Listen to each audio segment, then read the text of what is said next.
গাজায় তীব্র খাদ্য সংকটের মধ্যে পরিবারের জন্য বেকারি থেকে খাবার আনতে গিয়ে মারা গেছে এক ফিলিস্তিনি শিশু। তার পরিবার জানায়, দুর্ঘটনার দিন ওই বেকারির সামনে রুটির জন্য অপেক্ষা করছিল ক্ষুধার যন্ত্রণায় কাতর কয়েকশো বাস্তুচ্যুত ফিলিস্তিনি। উপচে পড়া ভিড় ঠেলে রুটি আনতে গেলে মাটিতে পড়ে পদদলিত হয়ে ঘটনাস্থলেই মৃত্যু হয় শিশুটির। গাজা শহরে ইসরায়েলি বোমা বর্ষণের মধ্যে অন্যান্য ফিলিস্তিনিদের সঙ্গে পালিয়ে গিয়ে দের আল বালার জাওয়াইদা শহরে এসে আশ্রয় নেয় জুহা পরিবার। তবে ইসরায়েলি অবরোধের কারণে শহরটিতে নিত্য প্রয়োজনীয় সব সামগ্রীর সরবরাহ বন্ধ রয়েছে। তাই সেখানে খাবার, পানি, ওষুধ ও অন্যান্য প্রয়োজনীয় সামগ্রীর তীব্র সংকটের মধ্যে দিন কাটে তাদের।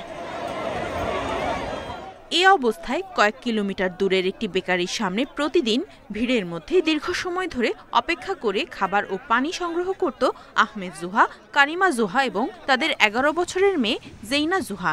তবে সম্প্রতি ভিড়ের মধ্যে রুটির জন্য অপেক্ষা করার সময় পদদলিত হয়ে মারা যায় জেইনা। সেদিন বেকারিতে রুটি আনতে গেলে কিছু মানুষ জেইনাকে পেছন থেকে ধাক্কা দিলে মাটিতে পড়ে যায় সে। পরে পদপিষ্ট হয়ে শ্বাস নিতে না পেরে মারা যায়। কেউ আমার ছোট মেয়েটার উপর দয়া করেনি। ওর শরীরে অসংখ্য পায়ের আঘাতের চিহ্ন ছিল। বিশ্বাস হচ্ছিল না জেইনা মারা গেছে।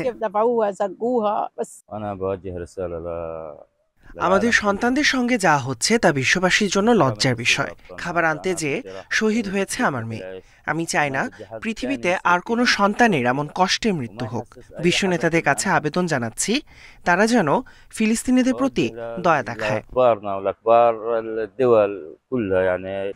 অন্য শিশুদের মতো জেইনাকে একটি স্বাভাবিক জীবন দিতে না পারার অনুশোচনা তাড়িয়ে বেড়াচ্ছে তার পরিবারকে।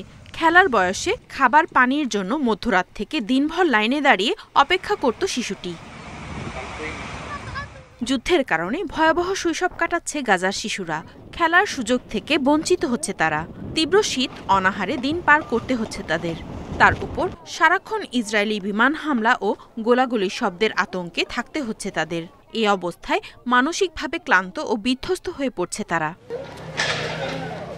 Nadia Tabassum, independent news.